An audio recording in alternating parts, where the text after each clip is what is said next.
Olá, estamos aqui para mais um episódio do nosso podcast Tax Now BR, o podcast que se propõe a tratar de reforma tributária de uma forma humanizada e sem aquele juridiquês pesado da área tributária, que é normalmente tradicional para a área tributária. Eu sou Leonardo Ventura, sou advogado, consultor na área tributária há mais de 25 anos, professor da FGV, do IBMEC, de algumas instituições de grande porte e mentor de advogados e professores. Além disso, marido da Ana, pai da Alice, padrasto do Pedro, entre outras cocetas mais. Eu estou aqui com o meu sócio, parceiro e amigo, Caio Henriques. Se apresenta aí para a gente, Caio.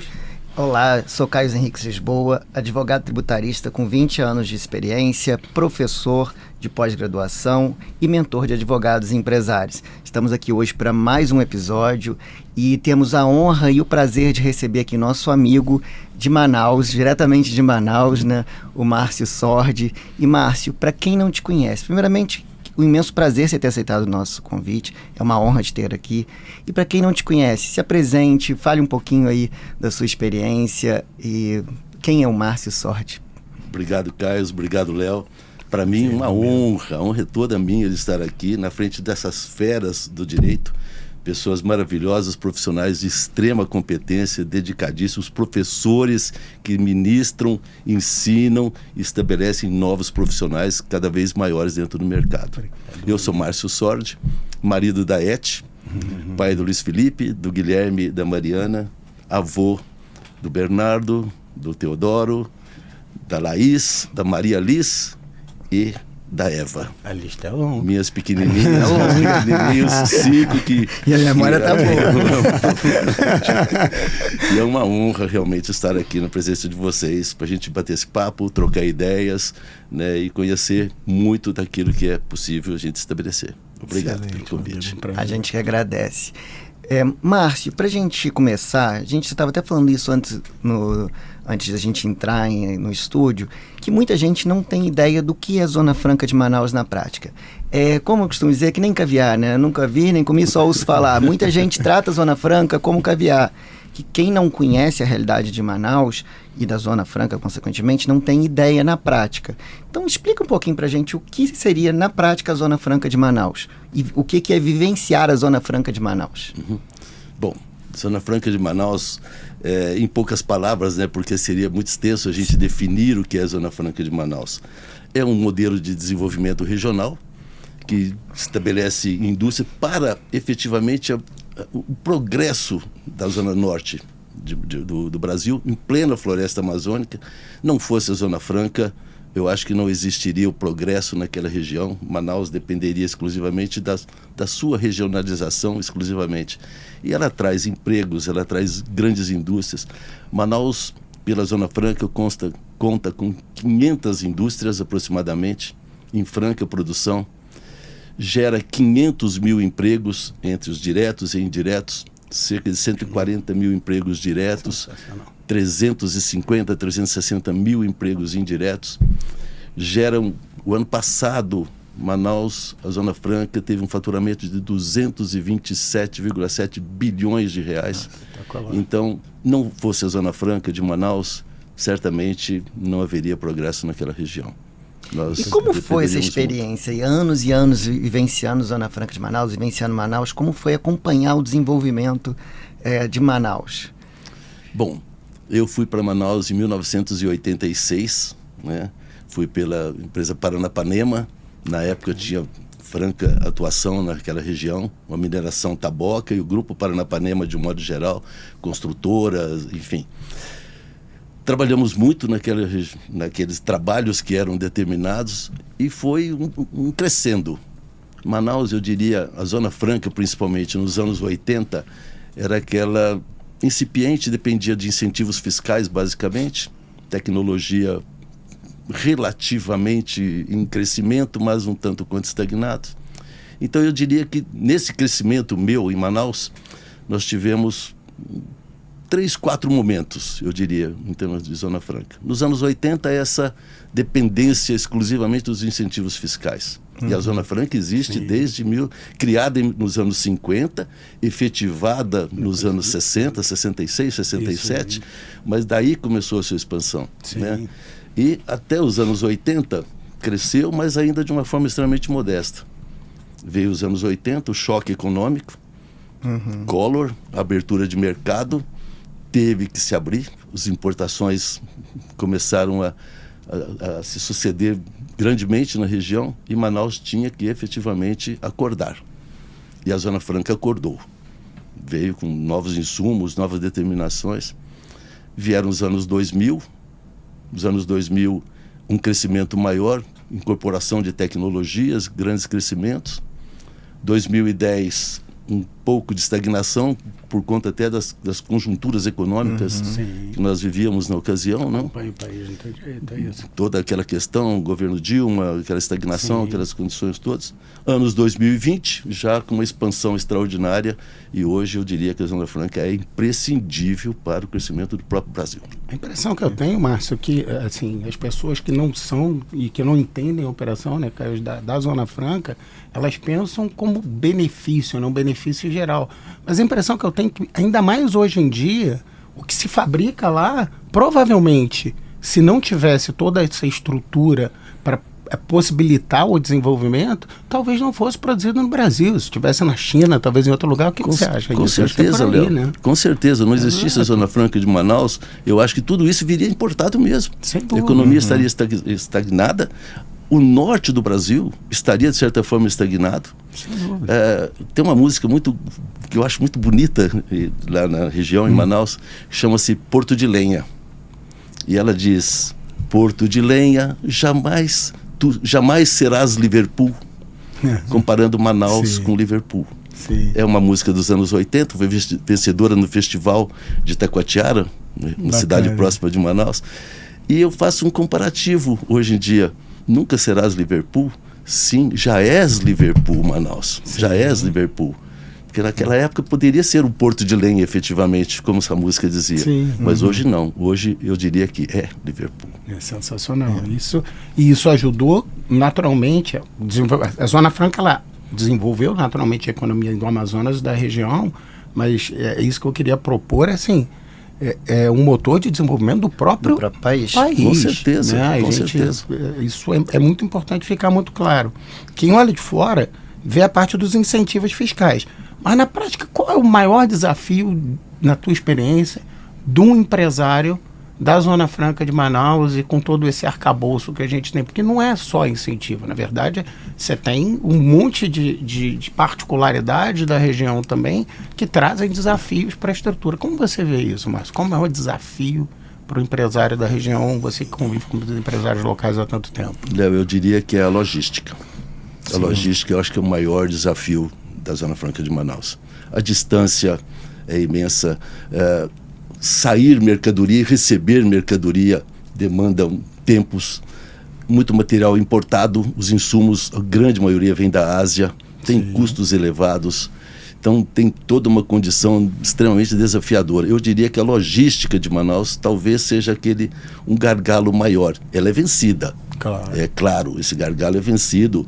Temos 2 grandes portos em Manaus, cuja o escoamento e a chegada de todo o material, de todos os insumos, a esmagadora maioria vem por lá. 2 portos. Tenho a honra, nosso escritório tem a honra de advogar para Porto Chibatão, que é o maior porto privado da América Latina.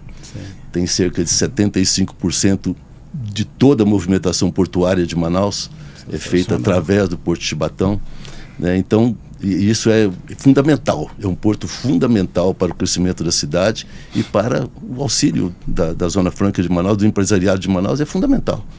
Não fosse essa condição, nós não temos estrada, lamentavelmente não há estradas. Estrada de terra unicamente. Uma distância. Né? Em quilômetros dá o quê? 4, 5 mil quilômetros? Aproximadamente. E o escoamento tudo por rio. O Rio Negro, do Rio para Manaus são 4.300 quilômetros mais ou menos. Porque eu lembro que eu vivenciei um pouco dessa logística, né? Porque a minha esposa, como eu comentei com você antes da gente começar a gravar, ela morou 1 ano e 5 meses em Manaus. Ela foi gerente de marketing de um grande shopping lá em Manaus. E eu ia de 15 em 15 dias para Manaus. E ela, com a experiência do marketing, precisando de produtos muitas vezes vindo de fora, ela vivenciou essa questão logística, né? E eu lembro que no nosso casamento, ela voltou para o Rio 1 mês antes da gente casar. E aí, nos meus votos, eu falava que nem 4.300 quilômetros foram capazes de impedir aquele momento. Olha um momento romântico. Vocês acabaram de fazendo romântico nesse podcast. Quebrando o protocolo, mas realmente é uma distância, se for considerado os grandes centros do Brasil, né? São Paulo e Rio, é muito elevado. Sem dúvida. Então, toda a logística não tem como fugir dela, né? Nós dizemos que nossas estradas são os rios. Né? A estrada do Amazonas são os rios. Não há pouca estrada de terra, 800 quilômetros para Porto Velho. Lamentavelmente, há um impedimento grande do asfaltamento por alegações outras que, no meu modo de entender, são absolutamente infundadas. Auxiliaria muito no desenvolvimento da região e, no entanto, é uma estrada muito intransitável. E para Boa Vista, que para o norte, mas o escoamento para o norte é muito pouco, né? E aí sim, essa é asfaltada, né? Mas baixo, né? O importante seria para cá, para o sudeste, para o norte, para o nordeste, enfim. Agora é interessante, porque até para agilizar bem isso que você está falando, porque quem olha de fora vê só o lado da vantagem tributária. Você tem a vantagem tributária.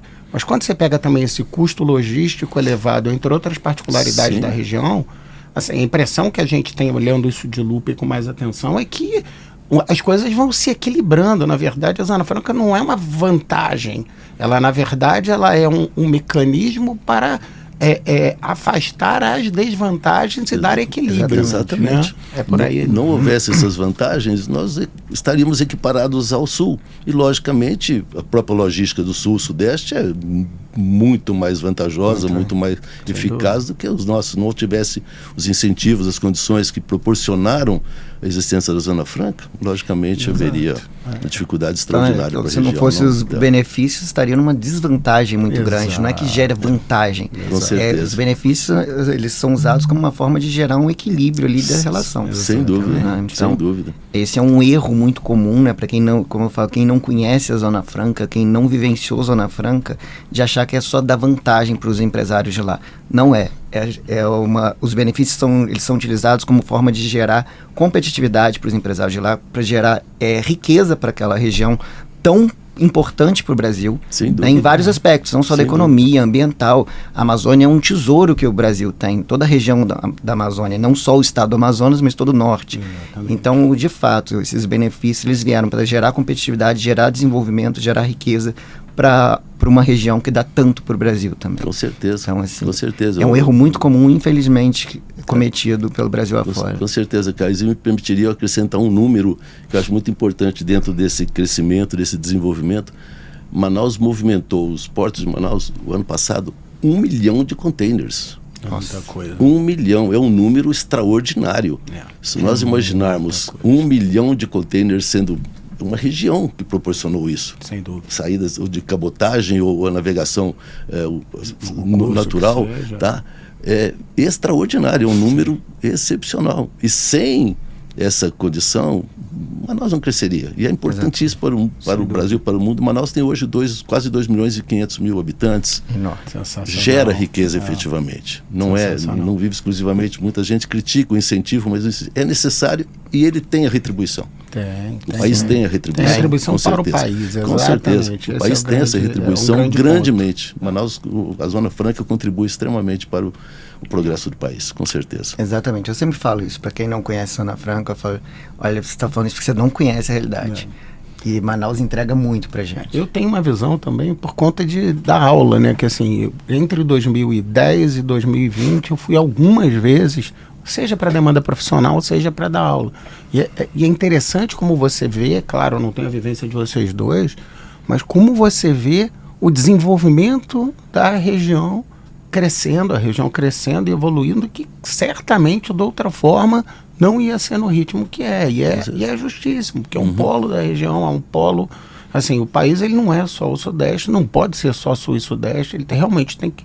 E quanto mais a gente viaja, quanto mais a gente vai do Brasil afora, vê que essas políticas, elas têm uma razão econômica muito forte, né? Uma razão econômica pro país, não para a região. Social também, social, tem uma questão social também. Exatamente. Agora, Márcio, vamos falar um pouquinho sobre o advogado lá na Zona Franca de Manaus, ou advogado na região norte de um modo geral.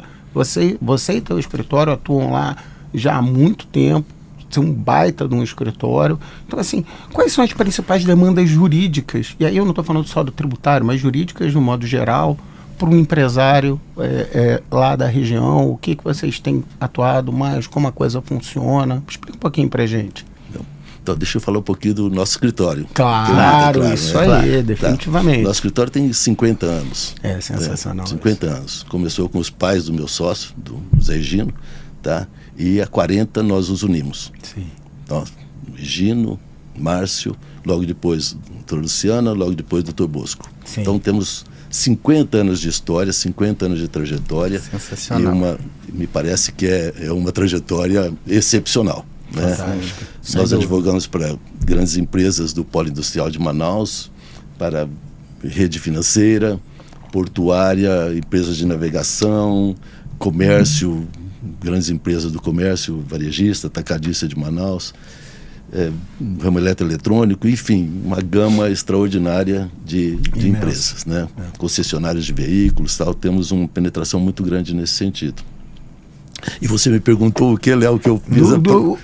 As principais demandas jurídicas, até saindo um pouco da questão dos empresários, né? Dos empresários locais. Isso. O que a gente... Vamos falar do ponto de vista trabalhista, onde eu atuo especificamente. Sim. Embora o escritório seja o full service, né, nós atuamos na trabalhista, civil, ambiental e tributária. E, excepcionalmente, um criminal quando há necessidade por algum cliente, de uma forma esporádica e pontual. Né? Eu diria que na parte trabalhista hoje há um gargalo, porque há digamos, uma sequência de pretensões, creio, no Brasil todo. Empregados que pensam e buscam reparações de indenizações por danos morais, oriundos de eventuais doenças ocupacionais ou quaisquer outras condições. Sim. Esse é um grande gargalo que a gente tem na Zona Franca de Manaus. Até por conta das atividades que as empresas exercem, muitas têm caráter repetitivo em suas particularidades, nas suas linhas produtivas, e aí demandam algumas situações. Nem sempre, mas há uma demanda forte nesse sentido.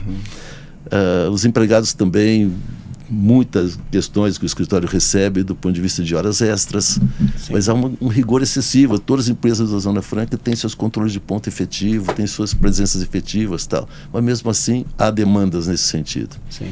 Algumas pretensões de equiparações salariais, tudo isso do ponto de vista trabalhista. Sim. Do ponto de vista bancário, as execuções naturais que existem, cobranças naturais que existem, que são necessárias, né? Questões de navegação, questões oriundas da própria navegação. Então, há uma gama de atuações.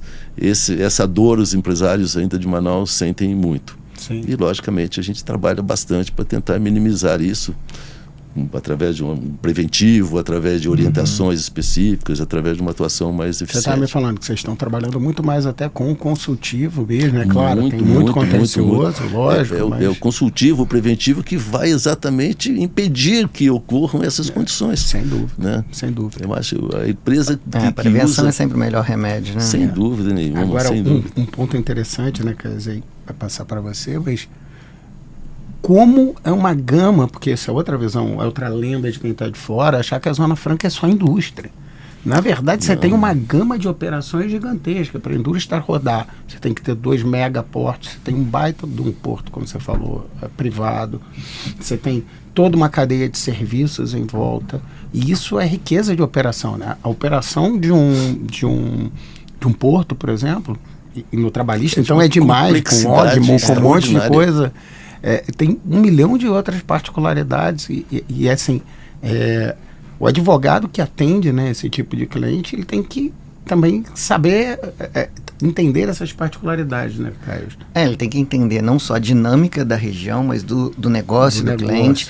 E como você mesmo mencionou, Márcio, seu escritório atende várias áreas, porque é da importância de um escritório, não só de um advogado unitário, né, mas de poder atender o cliente em várias frentes, né? Isso está cada vez mais relevante. O que você pensa sobre isso, né, de você atender o cliente em várias frentes, não só em uma área, como se falou, a sua específica de atuação mais trabalhista, falou do bancário, mas seu escritório atende outras áreas. Como você vê essa atuação multidisciplinar, pensando no empresário? Bom, é fundamental que você conheça o negócio. É fundamental que você tenha, no mínimo, um conhecimento macro da operação do seu cliente. Sim. Isso é fundamental. Tá? O advogado que não tem essa atuação, ele vai ficar parado. Ele não alcançará a necessidade e a dor do cliente permanecerá.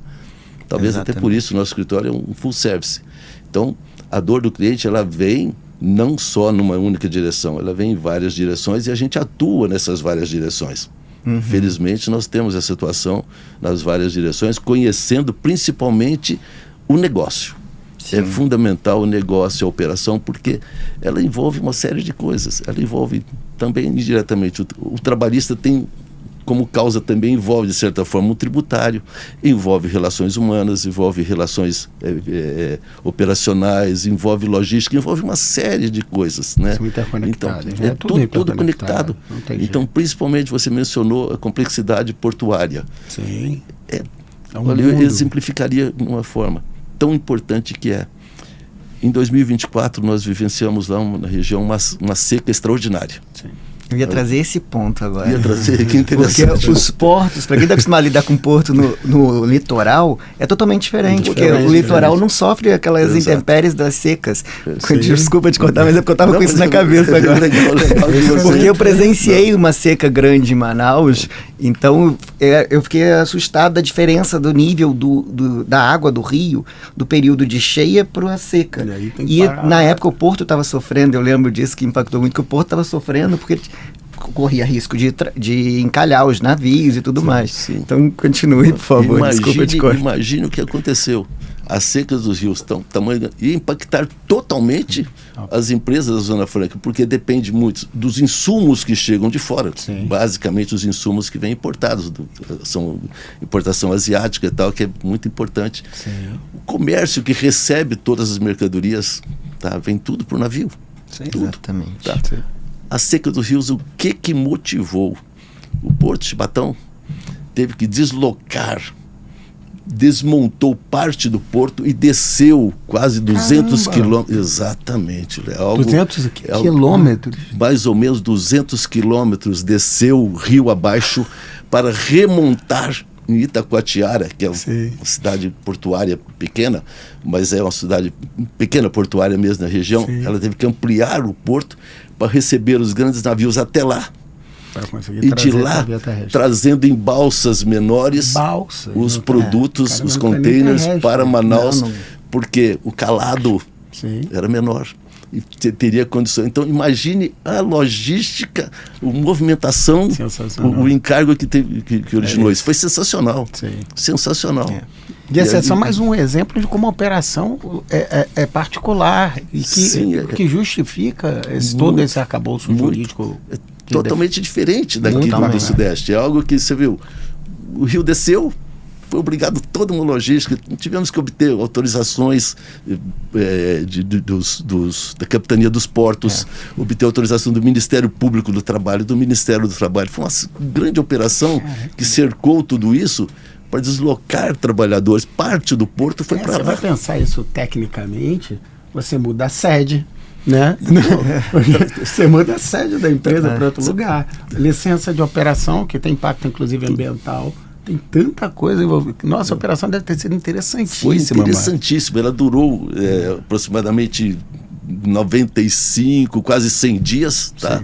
E depois que as águas voltaram à naturalidade, o rio ganhou novamente o seu volume de água, voltar tudo isso, desmontar aquela operação, trazer e remontar em Manaus, foi algo excepcional, realmente. Algo excepcional, diferente, algo assim que isso merece... muito interessante. Muito interessante. Isso comprova, né, da importância do advogado entender de fato a operação do cliente, a dor do cliente. Porque é tão comum a gente ver aí advogado que senta dentro do escritório e acha que o mundo é o escritório e dali não sai, dali ninguém me tira. Mas se você não conhecer a dor do seu cliente, dificilmente você vai conseguir atender efetivamente seu cliente. Com certeza. Você precisa tornar a dor do seu cliente a sua dor. É né? fundamental. Exatamente. E você incorporar aquilo como algo que eu quero alcançar, eu quero atingir também, eu quero estar presente, eu quero estar ali, fazendo acontecer junto. Encarar o desafio, né? Para sair do castelo, né? De, eu quero defender o meu processo, ou não sei o quê.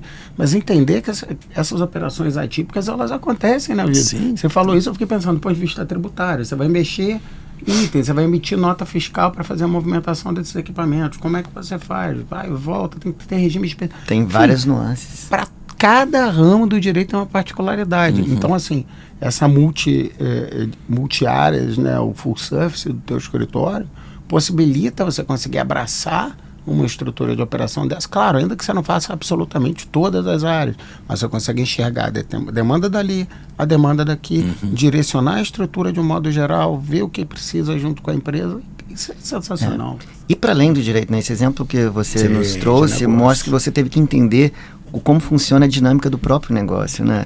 Isso que é legal. Foi realmente algo assim, talvez sui generis, realmente. Você deslocar parte de uma empresa, você desmontar e remontar em outro local, depois trazer de volta tudo aquilo. Foi sensacional. Nunca foi algo tinha assim. ouvido falar numa operação dessa. Eu sabia disso, que eu presenciei uma seca assim. Eu presenciei uma seca. Essa eu nunca tinha ouvido falar. Como é necessário, né? Como é necessário a atividade nesse sentido.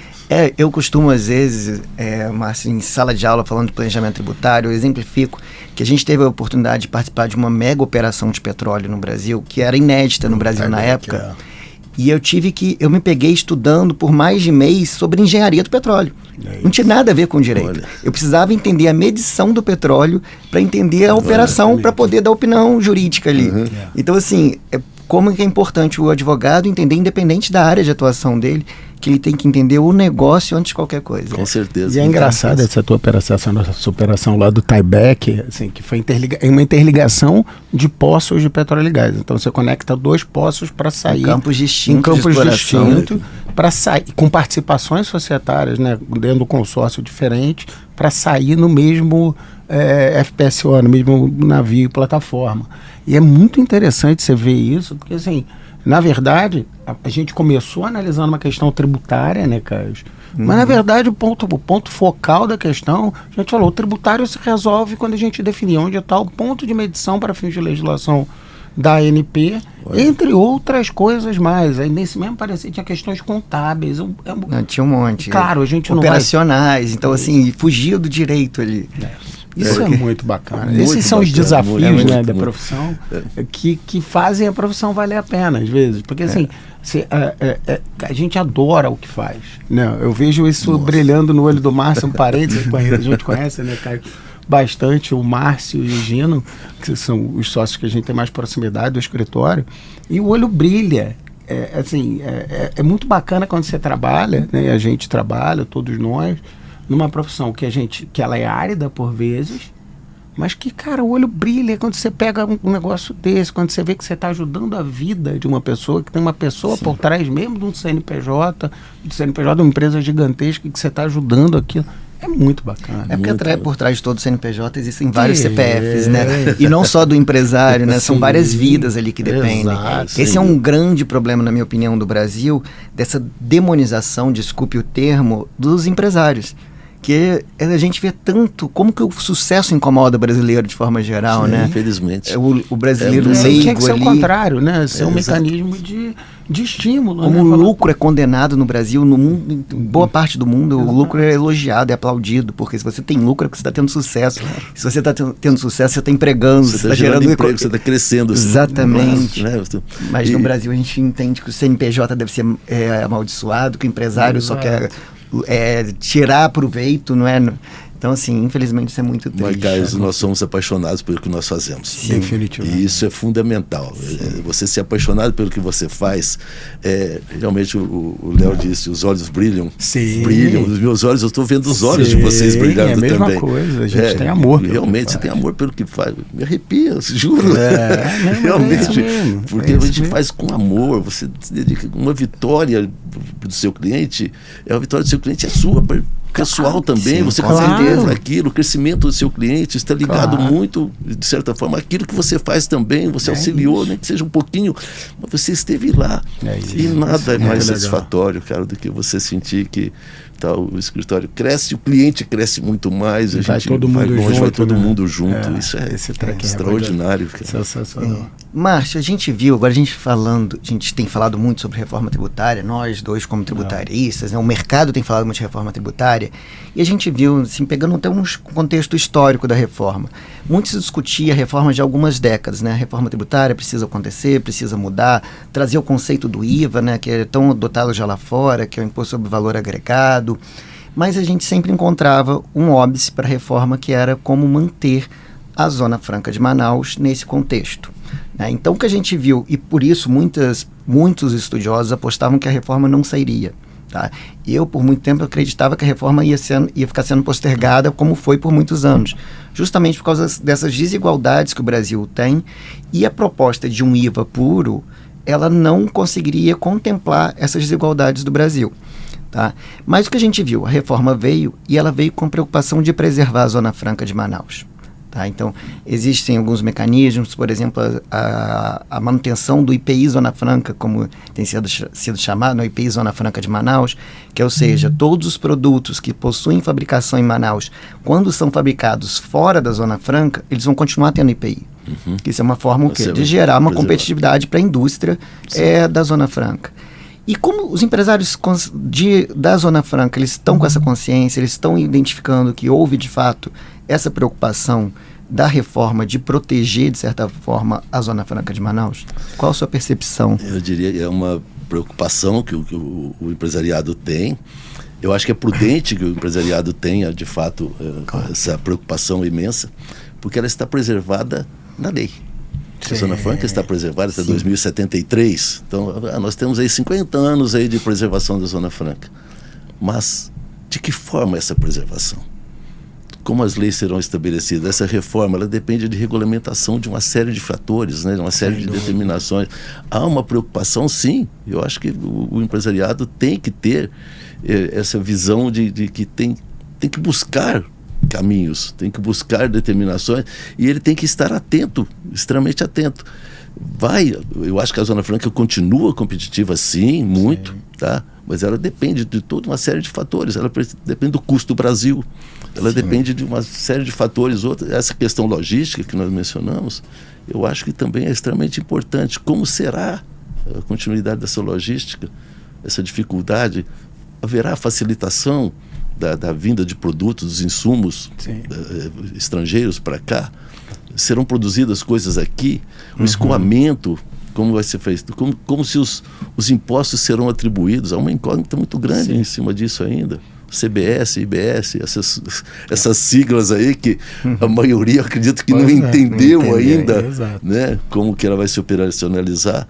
Então, há essa preocupação, sim. Então, na sua opinião, por mais que esteja um texto legal ali da reforma, é a preservação da Zona Franca, você entende que o empresariado ele está com uma certa desconfiança porque a lei é uma coisa, mas você tem que ver na prática como ela será exercida. Como a gente já presenciou, né? A gente teve um período aí para trás, aquele decreto que zerando o IPI para todo lado, que teve uma atuação do judiciário reestabelecendo justamente por conta da Zona Franca. É o impacto que isso não causa, né? Exato. E é interessante que a lei ela tem uma linha mestra. Em linhas gerais, né? Quando a gente olha IBS, CBS, lá, legislação especial Lei Complementar 214, ela mantém os incentivos praticamente todos, só que quando a gente parar para olhar isso na lupa, e eu acho que isso é um ponto até importante para enfatizar para o empresário local, né? Quando a gente olha na lupa, você está comparando, por exemplo, legislações específicas de ICMS, não só do Amazonas, mas de toda a região e do país inteiro, quando se refere a operações de remessa, por exemplo, a Zona Franca para industrialização ou recebimento de mercadorias, que, pela estrutura do ICMS hoje, são 27 regulamentos com previsões diferentes e com autonomias dos estados. Quando eu pego a lei complementar, ele tem a linha mestra geral, mas ainda falta sair o regulamento do IBS e da CBS para, consequentemente, a gente entender como isso vai ficar regulamentado, né? Então, assim, sim, tem uma notícia alvissareira e boa que, havia uma discussão até sobre uma eventual supressão da Zona Franca lá no passado, que não fazia o menor sentido, mas tinha. Ótima, a reforma tributária trouxe a Zona Franca, manteve, e tinha que manter mesmo, que tinha uma base constitucional, não tinha como mudar isso antes de 73, obviamente. Mas, quando você olhar na lupa, isso vai ter particularidades importantes, né? Agora, até pegando, só pegar um gancho, para quem não está familiarizado ainda, o IBS, que é o Imposto sobre Bens e Serviços, ele substitui o ICMS e o ISS, né, que é o Imposto sobre Serviços. E a CBS é a Contribuição sobre Bens e Serviços, que vai substituir PIS e COFINS. Tá? Então, qual a grande diferença aí que a gente vai ter com esses novos tributos que vai acabar impactando a Zona Franca, como vai impactar outras regiões do Brasil? A tributação agora ela vai ser muito focada no destino. Então, esses tributos, por exemplo, o ICMS hoje, um produto que é fabricado na Zona Franca de Manaus, ele deixa uma parcela de ICMS lá e vai ter outra parcela fora. Com o IBS, a tributação, ela, em tese, se desloca para o destino. Então, o produto fabricado na Zona Franca de Manaus, se for vendido aqui para São Paulo, ele vai acabar tendo o IBS recolhido aqui para São Paulo. Então, isso, por mais que continue tendo o IPI Zona Franca, que vai gerar ainda a competitividade das empresas lá, para a economia em si do Estado, vai ter um impacto. Né? A gente vai ter fundo de compensação e tudo mais, mas na prática vai ter um impacto ali de arrecadação para o Estado do Amazonas. Isso vai acontecer com o Amazonas, do ponto de vista financeiro, né? Isso vai acontecer com o Amazonas, vai acontecer com vários estados do Nordeste, porque o maior centro consumidor do Brasil está no Sudeste e Sul. Centro-Oeste agora tem ganho bastante relevância, mas vai ter um impacto aí financeiro. E outro ponto importante também, como o Márcio mesmo disse, pegando o teu gancho, Márcio, são operações das mais díspares. Então, assim, quando você fala da indústria, de fato, comparação de IBS, né, um imposto novo que substitui o ICMS, poxa, a gente tem incentivos que, em linhas gerais, estão mantidos, claro, com o impacto do destino e como isso vai ficar regulamentado. Mas, por exemplo, um prestador de serviço normal que está lá dentro da Zona Franca, ele não tem incentivo, às vezes. A maioria das vezes não tem. E ele vai trocar, grosso modo, um ISS de 5% hoje, como teto, ele vai trocar isso por um IBS de 18%, 19%. Olha o impacto estimado, que isso estimado. 18, 19 estimado, ainda hoje não tá definido. A gente não tem a alíquota desses novos tributos que começam ali amanhã, dia 1º de janeiro de 2027, entra em vigor a parte federal, que é essa CBS. Então, até aproveitando o gancho, mas como é que você está vendo no dia a dia a preparação dos empresários da região para essa entrada em vigor? Porque assim, bom, a reforma tributária ela começou já no papel, agora dia 1º de janeiro de 26, com os documentos fiscais e sistemas com destaque do IBS e CBS na nota fiscal, mas sem impacto financeiro. Você tem visto um movimento efetivo dos empresários para se adequarem, vamos dizer assim, todo mundo discute, né, aquilo, a gente brinca aqui em todo episódio que o churrasco do fim de semana, nesse daí tá todo mundo conversando com a gente, o tributarista que não era nem visto como advogado antes, o pessoal ligava no churrasco, a gente, como é que vai ser esse negócio de reforma tributária? Tá todo mundo perguntando, mas você está vendo um movimento realmente efetivo do empresário fazer diagnóstico, estruturar a operação? Eu diria para você que é um movimento ainda um tanto quanto incipiente, Léo. Um movimento incipiente. A gente conversa muito com os empresários, né? Temos um relacionamento até por conta da nossa atuação junto à FIEAM, que é a Federação das Indústrias do Estado do Amazonas, a CIEAM, que é o Centro das Indústrias do Estado do Amazonas, que é a Federação do Comércio, de um modo geral com todo mundo. Há preocupação, claro, mas eu diria para você que a gente tem que dividir isso em três grupos. As grandes empresas estão, sim, tem corporações, tem grandes profissionais ligados ao contexto tributário que estão já em treinamento e já em atividade, verificando. As empresas de médio porte que estão tentando ainda entender todo esse cipoal, né? Porque parte desse cipoal ainda está embaixo da terra, talvez, não aflorou ainda essas regulamentações, como você mencionou, que terão que vir muitas, né? Muitas coisas terão que ser definidas. E o pequeno empresário que ele vai lidar com o contador, pessoal, de muitas vezes, que é um mero contador que vai trazer, não desmerecendo, claro, a profissão que é necessária, é imprescindível, absolutamente forte para todo esse empresariado. Mas ele não tem ainda, eu acho que, e pelo que a gente conversa, não tem ainda a real concepção do impacto que vai gerar. E está aí. Eu acho que não será prorrogado. haverá efetivamente imediatamente essa determinação e vai impactar diretamente em todos os níveis. O grande empresário já tem uma certa definição e essas federações, esses centros de indústria estão tentando programar, estão digamos, entre aspas, ensinando os seus empresários a como lidar com isso. Tá? E, logicamente, com os grandes auxílios dos grandes escritórios tributários, etc. Sim.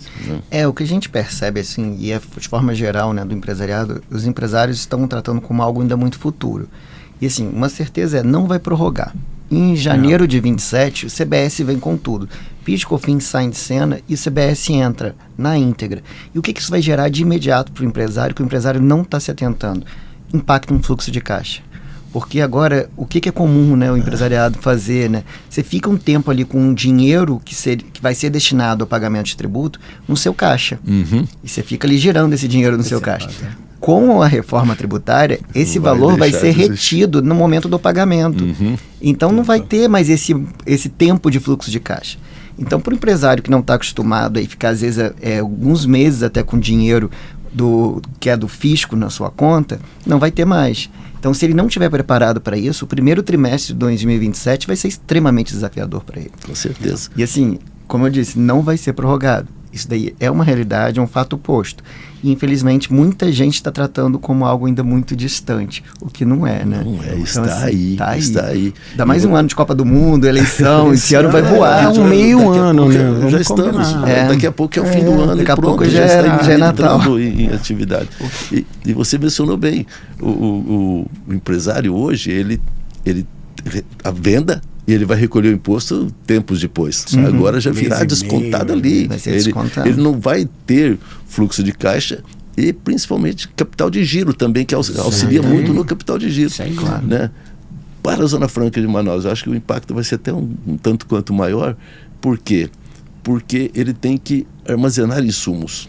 Ele vai ter que comprar antes e manter estoques, vai de certa forma encarecer sua própria operação. Sem dúvida. Né? Porque ele terá que comprar, manter estoques preventivos, insumos que virão de fora, ele tem que pagar de uma forma grandiosa, grandes valores, e vai movimentar posteriormente. Exato. Esse impacto eu acho que ainda não se perceberam efetivamente, mas vai grandioso. A gente costuma falar, Márcio, assim, que a reforma tributária está longe de ser só tributária. Porque, na verdade, isso vai impactar. A gente acabou de falar de financeiro. Fluxo de caixa, gestão de caixa. O cara do financeiro, ele está acostumado, vamos dizer lá, todo mês tem 1 milhão de tributos que ele consegue gerar numa média 15, 20 dias. Então, que ele vai lá e paga as despesas dele, nisso dá tempo de receber do cliente, ele vai lá e paga o tributo e etc. Isso a gente assumindo a situação do cara que paga. Tem gente que gira e não paga. Mas vamos lá. 2, área de compras. A área de compras da empresa, né, ela vai ter que ver qual o impacto desses tributos na linha de corte quando começar a entrar em vigor o tributo. Qual o impacto disso vai ter no custo do produto, porque eu vou comprar eventualmente com um tributo adicionado que eu não estava contando atrás, ou um serviço, vamos dizer lá que eu faço uma subcontratação de uma industrialização por encomenda. Essa industrialização por encomenda, assim, vai ter ISS ou vai ter já a nova tributo? Enfim, tem um monte de questões. 2, terceiro ponto, venda, porque o preço de todo mundo vai ter custo desses resíduos, você vai ter que ajustar. A gente está começando até da nossa vida real aqui de escritório de advocacia e advogado, que a partir de 1º de janeiro de 27 a gente vai ter isso. Contratos, porque assim... Impacta total. Vai. Então, assim, a reforma tributária, e a gente tem feito muito trabalho nesse sentido, né, Caio, de ser é como se a gente fizesse um núcleo de coordenação dentro da empresa, a gente junto com o jurídico, junto com o tributário da empresa, e fazendo reuniões periódicas com as demais áreas para provocar essas reflexões, porque às vezes o cara não sabe, o cara de compra ele fala assim, vai mudar tributo, mas o que isso impacta na minha vida? Né? E, enfim, tem muita lenha para queimar. A reforma tributária vai mudar a relação negocial de forma total. Vai mudar a formação de margem de preço, custo, enfim, contratos, como o Léo bem mencionou, que muita gente não tem essa preocupação de verificar como está endereçado, né, toda a questão tributária, como está a cláusula tributária do contrato. Então, assim, negociação, a dinâmica de crédito muda, você vai ter que olhar, se você está no lucro presumido ou real, você vai ter que olhar de quem você está adquirindo para ver se você vai ter crédito, vai apurar um crédito relevante, porque se você, por exemplo, for do Simples Nacional e vender para alguém do lucro presumido ou real, você vai gerar um crédito de IBS, CBS muito pequenininho para ele. Então a tendência é que essa empresa do lucro real e do lucro presumido busque outro contribuinte, outro prestador de serviço ou outro vendedor da mercadoria, fornecedor, que esteja recolhendo IBS, CBS pelo regime regulamentar, pelo regime regular, aliás, pela alíquota cheia. Então, assim, até quem faz a compra, como você bem mencionou, que o setor de compras vai ser impactado, ele vai ter que olhar, peraí, esse contribuinte que eu estou adquirindo, ele recolhe como IBS, CBS. Então, é uma dinâmica totalmente diferente. Olha, em poucas palavras, vocês disseram a complexidade disso tudo. Sim. E vocês, tributaristas, terão um papel fundamental nisso tudo. As empresas não poderão jamais prescindir de uma atuação eficientíssima da parte de vocês. Vocês que são tributaristas mesmo, da raiz, pessoas que estão ali à frente das empresas, determinando, estabelecendo diretrizes, ensinando, né, como fazer. Principalmente, eu acho que ao tributarista, a reforma é tributária, né? Então diz respeito diretamente a vocês. E às vezes, assim, Márcio, às vezes até a própria... Porque assim, a gente tem que lembrar que o advogado interno, ele tem os clientes internos dele, né? Que são as outras áreas. Né? Claro, o board, quem for, o CEO, o que for, mas as outras áreas. E às vezes, essa visão de fora do cara que está vendo o mercado, como a gente está, tipo, a gente já fez operações com empresas de navegação, como você falou, e é uma operação completamente diferente. Prestador de serviço, empresa médica, não sei o quê. E cada conversa, a gente foi fazendo workshops com clientes para captar mais informação, além de fazer os trabalhos regulares. Assim, o que me preocupa muito, sendo muito pragmático e não alarmista, mas é assim, as empresas, elas precisam se provocar internamente as outras áreas para entender, às vezes, o real impacto. Vamos dizer que uma área de compras, ela não se atende, que vai ter um aumento de custo de 5% na compra do produto. Se ele não sabe que aumentou o custo, e eu não consigo, eu não repassei isso no preço, não negociei, não vi no contrato se eu posso repassar isso no preço, isso é margem comida, 5% de margem. Isso vai acontecer demais. As pessoas, os empresários de modo geral, não estão atentos a isso, né? E aí surge uma necessidade, uma importância do advogado, por mais que ele não seja da área tributária, que ele então busque alguém, um parceiro, para poder assessorar o cliente dele ali nessa transição. Porque ainda tem um outro aspecto, né, que a gente não deu muita relevância hoje, mas que até 2032, até o fim de 32, a gente vai ter 2 regimes de tributação em andamento. Então, os empresários vão precisar se adaptar para isso, que é o regime atual e o novo, andando lado a lado até o final de 32. Então, assim, para o advogado que não atua na área tributária, é um momento muito importante também para buscar um apoio, um parceiro que seja, para poder justamente levar um serviço mais completo para o cliente. Qual a sua visão sobre isso? É imprescindível, né? Não há como o advogado ele ser só, ele atuar só. O advogado que atuar só, ele vai eventualmente resolver um processo. O advogado terá que atuar em conjunto com outros advogados, com outras áreas específicas que entendam, que estabeleçam, para ele resolver o problema. Para ele buscar soluções, para ele estar ao lado do empresariado, né? Não há possibilidade de estar isoladamente mais, Léo e Caios.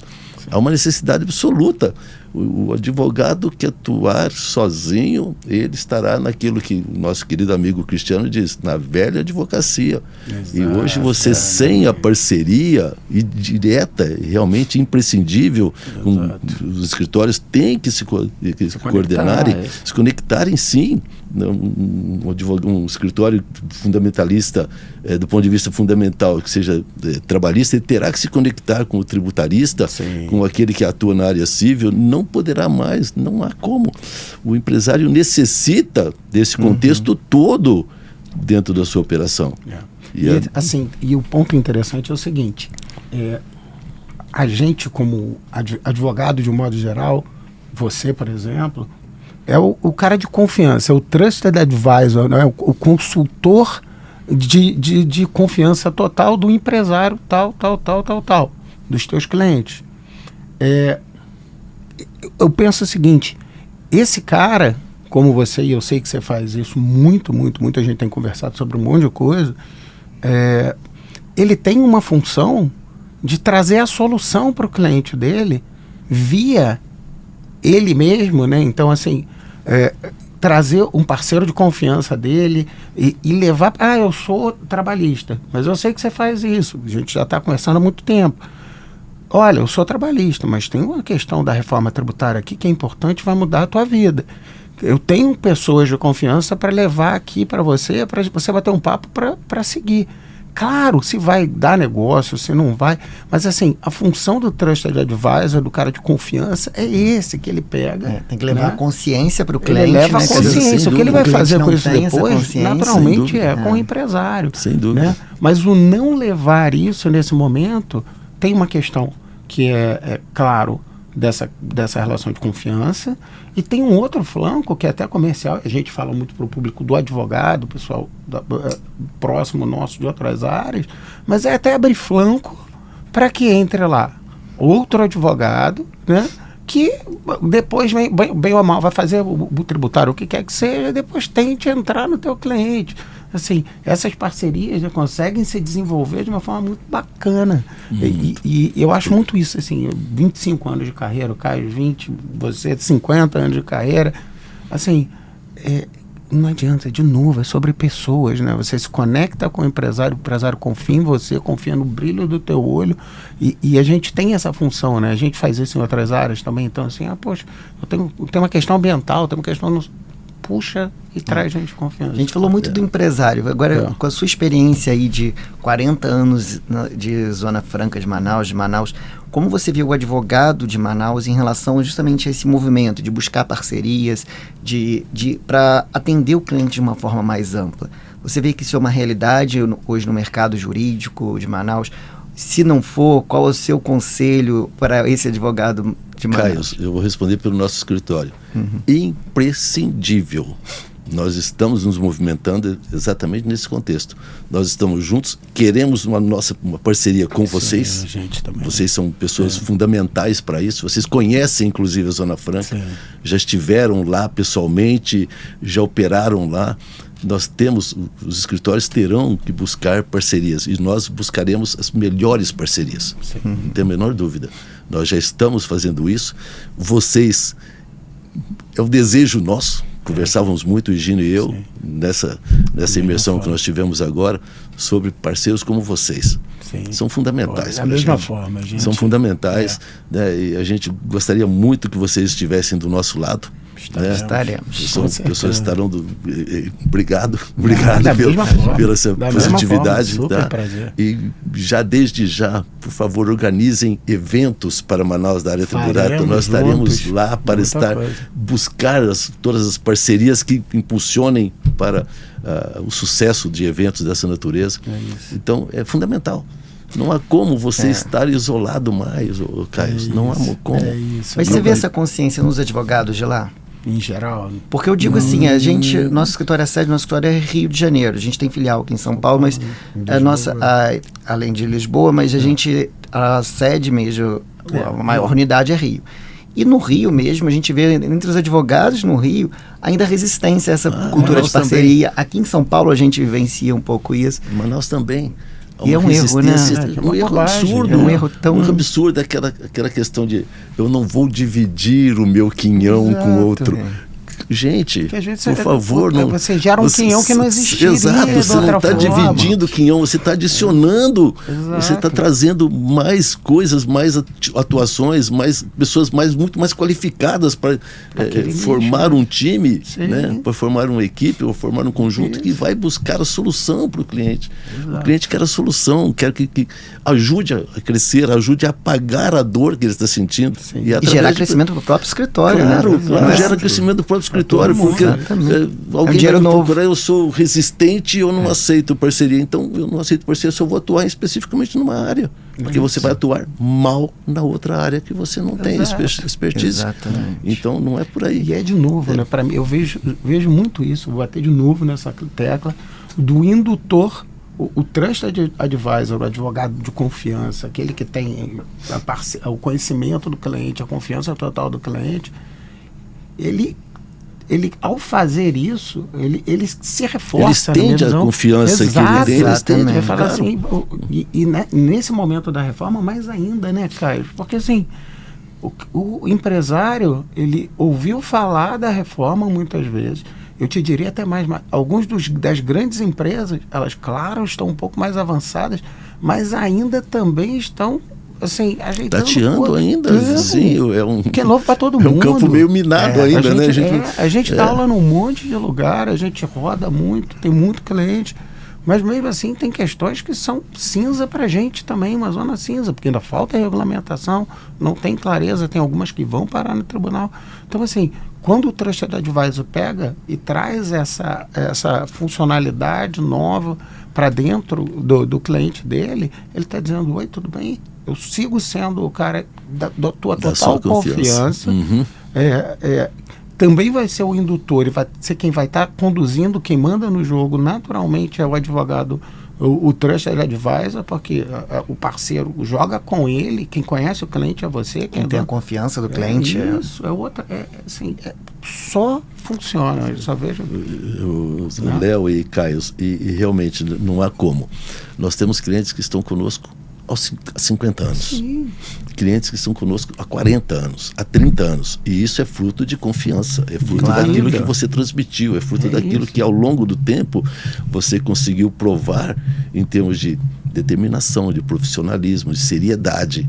Ajudou no crescimento, tenho certeza que nós ajudamos o crescimento de muitas empresas.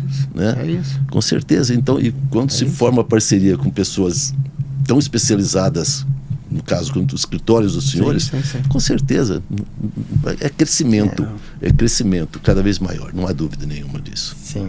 É que eu falei, é um erro achar que parceria seria minar, mandar o cliente para outro. Claro, não, você ganha mais confiança do seu cliente. Você mostra para ele uma dor que ele às vezes nem sabia que tinha, e você gera essa consciência nele e gera a solução. Que essa é a nossa função, o fim, o cabo. Senão você vai tentar fazer alguma coisa. Cara, você vai tentar fazer aquilo que você não sabe, e pode você dar acaba errado, perdendo o cliente. Ao invés de conquistá-lo cada vez mais, de ter cada vez mais a sua confiança, você vai perdê-lo. E esse é um ponto que a gente tem vivenciado muito hoje em dia, né? Os aventureiros de reforma tributária, que não conhecem, então, aí se aventurando. A gente recebe constantemente vídeos de clientes nossos. Vi aqui, ó, isso daqui no Instagram, isso daqui é verdade? Cada coisa que a gente recebe, todo dia. Eu diria que, assim, os 20% das mensagens do WhatsApp que eu recebo todo dia, e o Carlos, é do cliente falando assim: eu vi um vídeo aqui, e a pessoa falou. Raras são as vezes que a pessoa falou a questão realmente com alguma base. É muito interessante isso, mas faz parte do jogo. Sim, com certeza. Né? Fofoqueiros do direito estão cheios, cheio por aí. A adaptação, essa advocacia. Com certeza. Isso mesmo. Mas partindo aí para o fim, nosso tempo está se esgotando, qual conselho você daria hoje, tanto para o empresário quanto para o advogado da Zona Franca de Manaus? Que conselho eu daria? Bom, para ambos, estejam em sintonia perfeita. Esqueça o que está lá atrás e faça daqui para frente. Ambos. Sim. Tá. Ao empresário, que ele se modernize, que ele estude efetivamente com parcerias sérias, com advocacias sérias, com aqueles que vão ministrar o conhecimento a ele. Modernize-se. Não se fie, no caso da Zona Franca, não acredite puramente na continuidade da Zona Franca até 2073. Sim, busque efetivamente o conhecimento pleno daquilo que tem. Ao advogado, realmente que ele esteja em sintonia com grandes parceiros, que ele estude, que ele esteja em sintonia com a realidade do mercado, tá? Porque o mercado é um cipoal, né? O mercado é difícil, tá? Ele tem que buscar, o empresário tem que buscar também um estudo efetivo, principalmente agora com a reforma. Ele tem que buscar muito um estudo lucro, custo, margem de lucro para ele sobreviver com todas essas condições que o Léo inclusive mencionou. Todas essas variáveis, vão acontecer. Senão, se ele não tiver uma dimensão exata disso, ele pode sucumbir. A sua margem vai ficar tão pequena, ou zero, que ele ou fecha aquela operação ou sai do mercado. Né? Planejar nesse movimento todo, planejar é essencial. Né? Seja para o empresário, seja para o próprio advogado que quer participar dessas demandas e que precisa, porque assim, tem um oceano de oportunidades. Aí a transição da reforma são 7 anos, né? Mas eu diria que nos próximos 2, 3 anos é o período de ouro. Quem navegar nesse período bem com essa parte da reforma vai fazer também vai ajudar muita gente e também vai fazer grana. Isso faz parte do jogo. É muito interessante isso. Com certeza. E no caso de Zona Franca, de uma forma macro, nós diríamos que a Zona Franca é tão fundamental para o Brasil, para a floresta amazônica de um modo geral, que a sua atuação preserva 97% da floresta é preservada. Vocês sabiam desse percentual? Não, não sabia. Sabia que era mais de 90%. 97% é preservada. E essa preservação se deve a tudo aquilo que ocorre na Zona Franca de Manaus. Sem dúvida. Senão a floresta já estava no chão. Estava muita grande parte dela está no chão. Sim. E a preservação que se faz hoje por conta exatamente da Zona Franca de Manaus, você vê o tamanho da responsabilidade que a Zona Franca exerce em relação a tudo isso. É um motor do país. Tá? Então, e nós temos que estar conectados a tudo isso. Nosso escritório, nossos sócios, enfim, nós todos temos que estar muito conectados, muito. E se me permite mais uma quebra de protocolo para a gente encerrar, para quem não conhece Manaus, não conhece Zona Franca, um conselho de quem vivenciou lá 1 ano e meio, indo de 15 em 15 dias, visite Manaus. É uma cultura incrível, é uma culinária fantástica. Para quem gosta de peixe, tenho certeza que você nunca comeu um peixe como você vai comer lá. A natureza, bacana, um povo bacana. O encontro dos rios é algo que só vivenciando para explicar, para entender, aliás, que não adianta explicar que ninguém vai saber, mas tendo a oportunidade, visite Manaus, porque vai ser incrível, vai mudar muita coisa na sua percepção de Brasil. É o momento guia turístico do Caio. O Caio também tem esse lado turístico. Tá? Visite Manaus. Nosso espectador visite Manaus. Acolhedor, extraordinariamente acolhedor. Fantástico.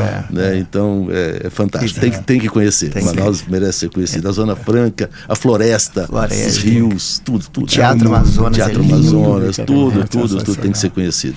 Mas é isso, Márcio. A gente queria agradecer demais esse papo. Foi muito bacana. É um prazer ter você com a gente, uma honra, uma alegria. E, cara, é isso. Né? Muito obrigado. Foi super gostoso esse bate-papo aqui, informal, com um amigo hoje, graças a Deus, já pode dizer que já temos um novo amigo. E assim, muito obrigado mesmo. Foi uma honra, foi um prazer. Eu que tenho que externar minha honra, minha alegria, que estar aqui representando o nosso escritório. Representa a sociedade nossa, né? Que é uma sociedade irmanada, nós estamos na mesma vibe, na mesma direção, né? Então, representar perante vocês, eu que me sinto honrado, alegre, feliz de estar aqui. Esse papo foi maravilhoso, aflorou tanta coisa, trouxe bastante elucidação a mim particularmente. Eu só posso agradecer a vocês, amigos maravilhosos. Obrigado, Léo. Obrigado, Caio. Muito obrigado. E você, espectador, continue nos acompanhando e até o próximo episódio.